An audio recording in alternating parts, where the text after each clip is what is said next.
Ini nampaknya ini bisa menjadi salah satu hal yang apa ya disebut puncaknya enggak juga sebetulnya, tetapi disebut apakah itu memperkuat eksistensi Dewa 19 pada waktu itu. Iya.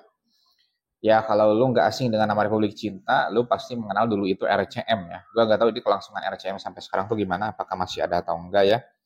Beritanya tuh gua udah nggak denger lagi. Tapi memang eh, Republik Cinta ini adalah asal muasal nama dari RCM, Republik Cinta Manajemen, yang dibangun Ahmad Dhani. Jadi di tahun itu memang si album ini rilis tahun 2006 ya, dan lagu hit singlenya itu Laskar Cinta. Yang sebagaimana kita ketahui bersama, ini juga menjadi salah satu album terakhir dari Tio Nugros bersama Dewa 19. Jadi album ini tuh merupakan album, sebenarnya album yang gak jelek. Justru sebenarnya menurut gue daripada album Laskar Cinta, gue lebih suka dengan album Republik Cinta ini. Dari segi materi, dari segi kualitasnya ya. Album Laskar Cinta itu ya menurut gue sih dibilang jelek juga enggak sih ya. Tapi dibanding dengan Republik Cinta, jauh lebih bagus Republik Cinta dari segi kualitasnya. Lagu ini menelurkan single Laskar Cinta, Sedang Ingin Bercinta, lalu kemudian Larut, dan akhirnya adalah Selimut Hati yang pernah kita bahas bersama gitu ya. Di sini juga dikembalikan ya embel-embel 19-nya dari Dewa 19. Jadi kembali lagi ke Dewa 19 di album Republik Cinta ini. Um, Memang dari album ini segi kualitas ini masih sangat melejit ya.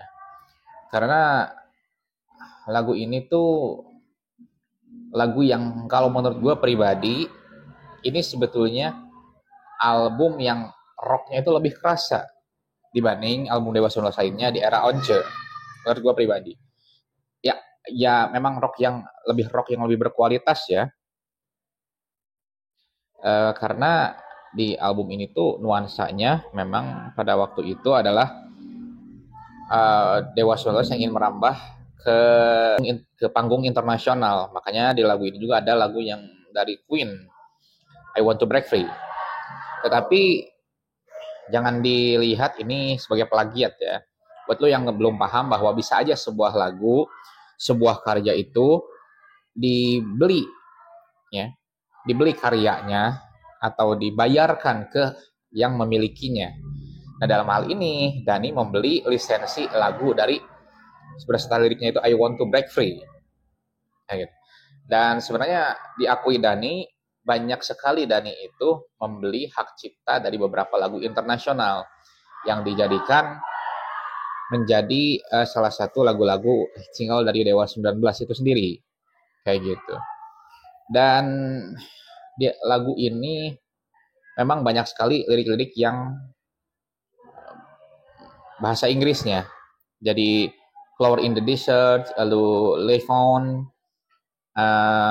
Lover's Rhapsody, dan juga termasuk I Want to Break Free ini. Bahkan lagu Laskar Cinta itu ada yang diinggriskan liriknya dan mendapat sebuah penghargaan internasional pada waktu itu dengan nama Warriors of Love.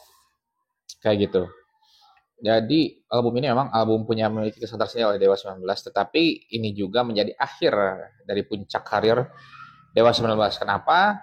Karena di lagu ini pula salah satu personil kesayangan Dewa 19 itu Tio Nigros keluar, dan juga ya ini sedikit ke ranah pribadi ya, rumah tangga Ahmad Dhani itu digoncang habis-habisan. Dan di sini pula muncul memang suatu karya dari Dhani, sebuah manajemen yang luar biasa, Republik Cinta Manajemen, tapi di situ juga harus dikorbankan yang lain-lainnya, gosip-gosip tidak sedap, termasuk Dewa 19 itu sendiri, dan juga munculnya Rock. Nah, ini yang merupakan dari grup band pertama setelah Ahmad Band yang dibuat oleh Ahmad Dhani, dan jadi asal muasalnya Triad ya pada waktu itu. Jadi Triad itu tadinya adalah The Rock, tapi kemudian personil-personil yang terdiri dari yang bule-bule itu diganti ke personil lokal seperti Triad saat yang kita kenal saat ini. yang diantaranya ada Mita the Virgin di situ. Okay.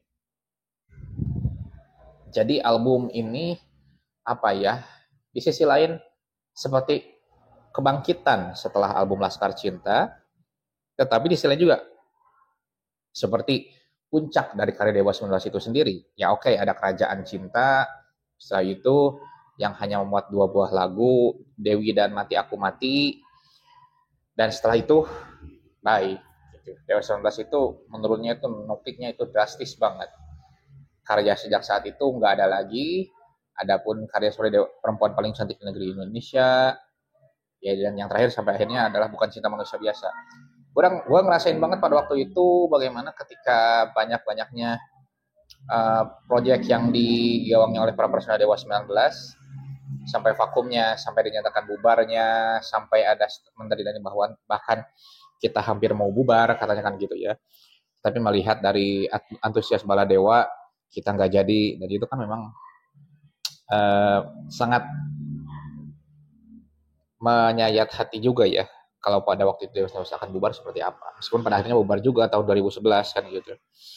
Dan ini ada keunikan tersendiri di lagu ini itu adalah ada lagu Laskar Cinta yang terinspirasi dari perseteruan antara Dewa 19 bersama FPI pada waktu itu. Jadi kejadian itu begini, ada suatu konser, gue lupa konsernya di mana, di panggung itu disinyalir Dewa 19 menginjak karpet dengan lafaz yang ada lafaz Allahnya di situ. Dan juga disinyalir juga ada perdebatan pada waktu itu dengan sampul Dewa 19 dari album Laskar Cinta yang katanya mirip dengan lafaz Allah. Sampai sekarang jujur, gue nggak ngerti sampai mana atau sebelah mana lambang dari Laskar Cinta itu mirip dengan lafaz Allah. Meskipun pada akhirnya katanya lambangnya itu diganti di album itu. Tapi gue nggak menyadari itu, dan gue cari gambarnya pun sama-sama aja kayak dengan waktu itu. Dan pada akhirnya itu menjadi inspirasi untuk membuat lagu Laskar Cinta yang pada di lirik terakhirnya di part 2-nya itu ada sekumpulan lirik yang berasal dari Al-Quran sehingga itu melambungkan kembali nama Dewa 19. Boleh nggak sih sebenarnya kalau misalkan sebuah lagu itu ada nuansa-nuansa dari Al-Quran ya, khususnya karena gue beragama Islam ya, boleh-boleh aja karena memang ya kita kenal bagaimana Pak Haji Rhoma Irama nggak kurang gimana menerapkan syair, nggak kurang gimana menerapkan ayat-ayat Al-Quran atau makna dari Al-Quran dan As-Sunnah atau hadis itu dalam setiap lirik-liriknya. Dan ini memang termasuk dari sebagian kecil musisi yang menerapkan sumber agama Islam, Al-Quran dan As-Sunnah itu jadi lirik lagu.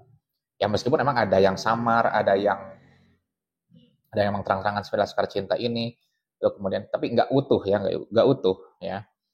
Jadi bisa aja itu yang berpikiran cuma qasidah doang yang cocok buat syiar Islam, lu hidup tahun berapa, kayak gitu aja sih kayaknya ya. Dan ini termasuk orang yang menerapkan bacaan-bacaan atau apa ya syiar Islam intinya ke dalam musik-musiknya. Ya katakanlah vokalis Dewa 19 itu adalah Sodan Once, itu Kristen. Yang penting kan bukan ayat Al-Qur'annya yang dibaca, ayat Al-Qur'an secara utuh dibaca, bukan. Kalaupun iya, tidak ada larangan juga orang non-muslim membaca Al-Quran.